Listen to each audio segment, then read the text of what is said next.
Hey Sarah, so instead of basically typing out what I was going to answer to you, I figured it'd be more useful for you if I made a video of the difference between beeches, elms, and I think the other one you said was ironwood. So I'm going to start off with the ironwood example. Now, just so you know, ironwood looks very similar to yellow birch.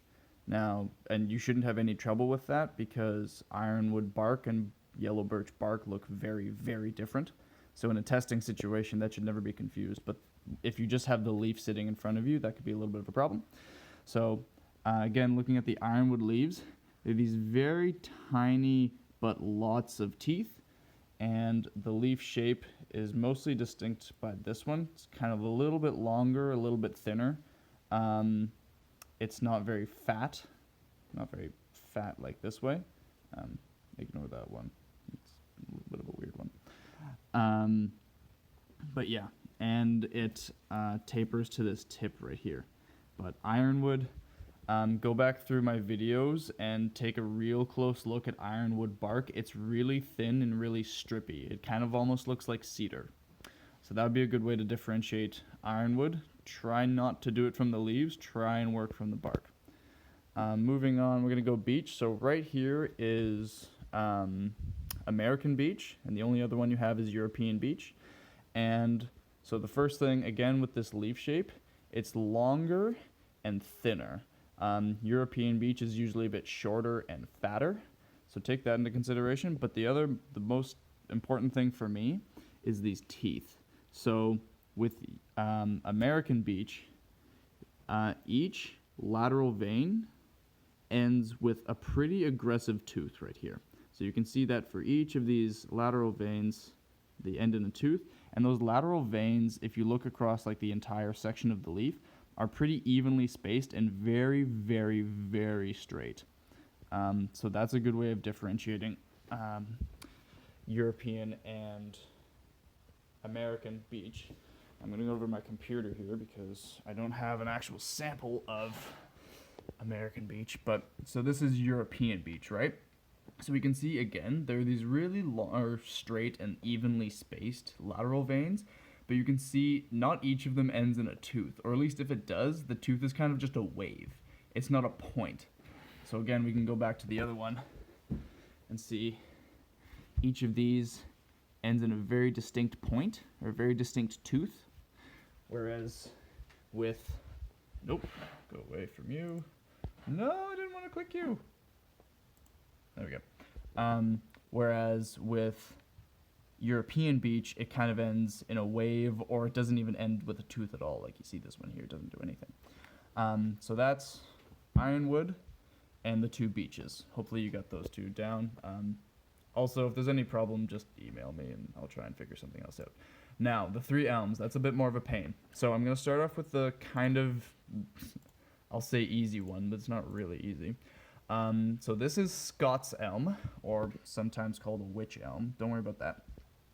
And the important thing here is these kind of devil horns. And I'm pretty sure, I forget if it was Susan or I who did it, but that is the best way by far to differentiate between Scots elm and any other type of elm. Scots elm is the only one that has these two, like, protrusions that I kind of refer to as devil horns. And again, remember I was talking before about elms really like perfect sawtooth pattern. You can see that here, so that's a good way of differentiating elms from any other species of leaf. Before I move on, I do want to make one note about that, and that is that these devil horns aren't necessarily going to be this pronounced. So if we can go back to the, go away. If we go back to the website I found this on, so that's the picture I just showed you, but this is also a witch elm, and it's going to send me away again. And you'll notice, like, I don't know, that's not a huge amount different than just like the regular curve of the leaf. So sometimes, and like even you see over here, it's not really that evident at all. So sometimes you have to look very, very carefully for that. I don't know how the test is going to be formatted, but hopefully Susan will give you a good example with this really accentuated devil horn for Scots elm. Um, American elm and English elm, I'll be honest, I'm not entirely sure how to differentiate them consistently. So as long as you can figure out it's an elm, and remember we have this. Let me zoom in on that.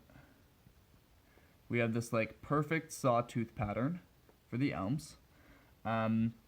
Differentiating between English elm and what was the other one? American elm is really hard. So this is actually an American elm. You can probably see that right down there, American elm.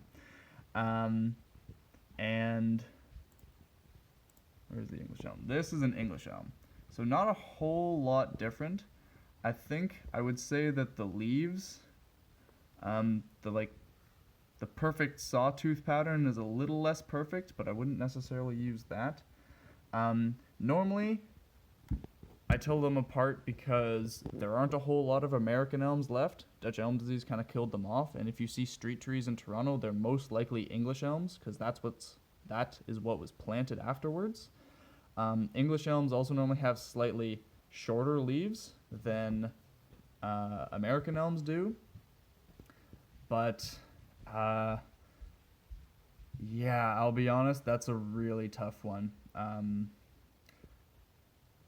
Yeah, email me back if that's not enough. I'll see if I can scrounge anything else up. Also, Susan is just as good at tree ID as I am, so if I'm not satisfactory, just send her an email. But yeah, between those two, that's kind of a pain in the butt.